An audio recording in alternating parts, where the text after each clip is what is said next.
Sam Bankman-Fried is guilty of 7 counts on his federal indictment. There were 8 counts, so let's talk about what happened to that last one.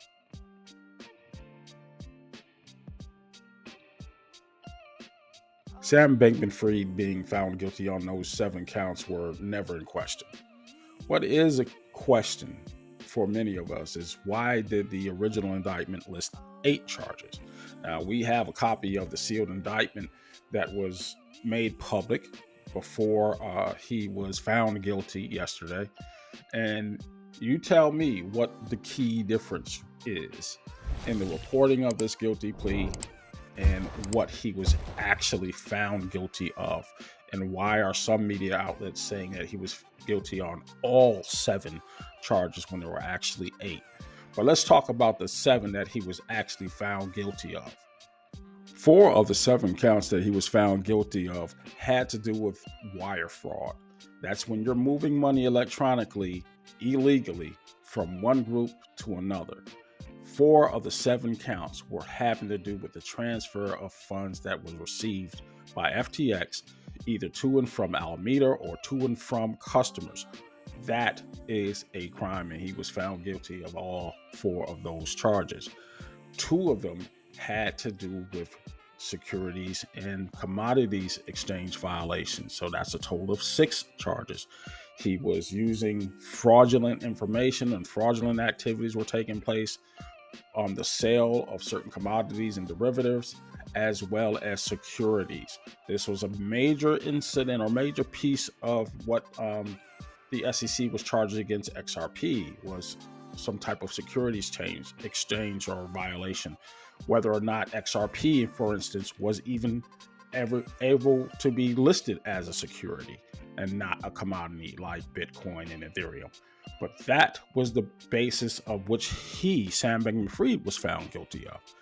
And that's going to be probably going to be litigated a little bit more. So that brings us up to 6 counts. The 7th count had to deal with money laundering. He was committing money laundering.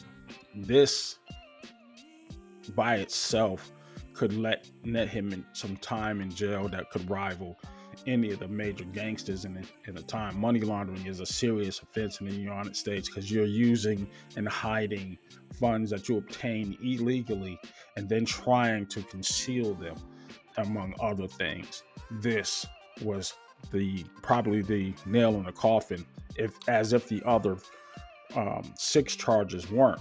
So that brings us to 7th. Now we're going to go ahead and give you a link to the actual indictment where it lists the 8 charges he was charged with. You tell me, or you judge for yourself what's going on with that 8th charge and why it wasn't listed in some of these media outlets.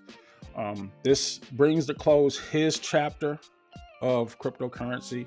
The damage that Sam Bankman-Fried has done to the crypto industry as a whole, it may never be fully analyzed. The confidence level of people who dealt in crypto commodities has been shaken to the core, along with all the other pump and dump schemes and just the way the federal government has started to approach crypto. It's pretty much been a very rough fight for the past 2 years. Whether or not the United States crypto market ever recovers, that's something for another day. But yeah, go ahead and feel free to check out this comment or these indictments. Let me know what you think. Remember, definitely all money is not good money. Watch how you spend it, trade it, send it. Talk to you very soon.